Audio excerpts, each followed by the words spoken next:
सियासत की दांव में भतीजे दुष्यंत चौटाला से करारी मात खा चुके अभय चौटाला ने अपनी जिंदगी का आखिरी दांव खेल दिया है।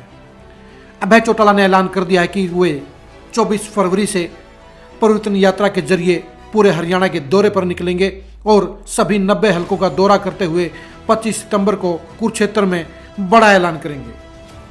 अभय चौटाला पिछले 4 साल से परिवार में हुए सियासी विभाजन के बाद इनेलो को बचाने की, इनेलो को बढ़ाने की हर मुमकिन कोशिश कर चुके हैं, लेकिन उनका हर प्रयास फेल हुआ है और अभय चौटाला आज सिर्फ इकलौते विधायक इनेलो के रह गए हैं। अभय चौटाला के साथ में उनके 87 साल के पिता ओम प्रकाश चौटाला भी खड़े हैं। ओम प्रकाश चौटाला अपनी तरफ से इनेलो को फिर से मजबूत करने के लिए इतनी बड़ी उम्र में भी लगातार प्रयास कर रहे हैं, लगातार एक्टिव हैं। अभय चौटाला ने इनेलो को मजबूत करने के लिए कोई कोर कसर नहीं छोड़ी है, लेकिन वे हर मामले में फेल साबित हुए हैं और दुष्यंत चौटाला ने उन्हें हर मामले में मात देने का काम किया है। दुष्यंत चौटाला की बढ़ती हुई ताकत के कारण ही अभय चौटाला डाउन हो गए, इनेलो डाउन होगी और 19 विधायकों वाली पार्टी एक विधायक पर सिमट गई। 2024 को मद्देनजर रखते हुए अभय चौटाला ने एक बार फिर इनेलो को मजबूत करने का अभियान छेड़ दिया है। यह भी कह सकते हैं कि अभय चौटाला ने परिवर्तन यात्रा के जरिए इनेलो को मजबूत करने का आखिरी दांव खेल दिया है। पहले हमें यह चर्चा करनी जरूरी है कि अभय चौटाला फेल क्यों हुए। अभय चौटाला के बारे में ये राय बन चुकी है कि अभय चौटाला फील्ड में नहीं उतरते हैं, फील्ड की पॉलिटिक्स नहीं करते हैं। अभय चौटाला जनता से दूरी रखते हैं, जनता के लिए संघर्ष नहीं करते हैं। अभय चौटाला कैडर से मिक्स नहीं होते हैं, अपने वर्करों के साथ अपनेपन का व्यवहार नहीं करते हैं। अभय चौटाला जनता के मुद्दों पर संघर्ष नहीं करते हैं और अभय चौटाला का कोई विजन नहीं है। अभय चौटाला को यह कभी एहसास नहीं था कि परिवार के सियासी विभाजन में वे अपने ही नए भतीजे दुष्यंत चौटाला से मात खा जाएंगे। दुष्यंत चौटाला की सियासत के महज 4 साल थे और अभय चौटाला 40 साल से सियासत कर रहे थे, लेकिन दुष्यंत चौटाला ने अपने पिता अजय सिंह चौटाला और भाई दिग्विजय चौटाला के साथ मिलकर अभय चौटाला को ओम प्रकाश चौटाला का आशीर्वाद होने के बावजूद सियासी पिच पर, सियासी दंगल में साफ कर दिया। अभय चौटाला अभी भी इस मामले में हिसाब बराबर करने के लिए मैदान में डटे हुए हैं और उन्हें लगता है कि 2024 में वे दुष्यंत चौटाला से हिसाब बराबर कर सकते हैं, इनेलो के खोए हुए जनाधार को वापस ले सकते हैं, इनेलो को फिर से मजबूत पार्टी बना सकते हैं।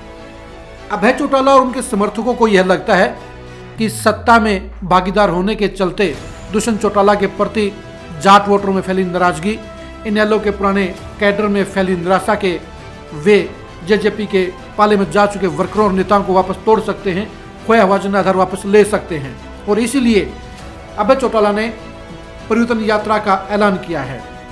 आप ये भी देखिए कि अभय चौटाला की यात्रा जहां सभी 90 हलकों से गुजरेगी, वहीं दूसरी तरफ अभय चौटाला ने कल चंडीगढ़ में ये घोषणा की कि उनका हर रोज का पड़ाव ऐसे घर में होगा जहां पर कभी चौधरी देवीलाल रुके थे। यानी अभय चौटाला चौधरी देवीलाल की विरासत को फिर से हासिल करने के लिए उन्हीं के नक्शे कदम पर बढ़ना चाहते हैं, उन्हीं के इमोशनल अटैचमेंट को हासिल करना चाहते हैं और देवीलाल परिवार के साथ जुड़े हुए पुराने वर्करों के घरों में रुककर वे दोबारा से इमोशनल फैक्टर लाकर इनेलो को मजबूत करना चाहते हैं। इस बारे में दुष्यंत चौटाला को सचेत रहना होगा, क्योंकि जेजेपी भी इमोशंस की पार्टी थी और दुष्यंत चौटाला को इनेलो के वोटरों और वर्करों ने इसलिए सिर माथे पर बैठाया था क्योंकि उन्हें दुष्यंत चौटाला में कुछ अलग नजर आया था।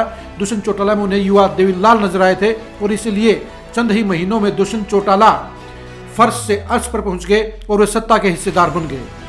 अभय चौटाला को समझ में आ गया है कि सियासी तौर पर कामयाब होने के लिए उन्हें सबसे पहले देवीलाल की विचारधारा के वोटरों और सपोर्टरों को अपने साथ जोड़ना होगा, उनके साथ इमोशन का रिश्ता कायम करना होगा।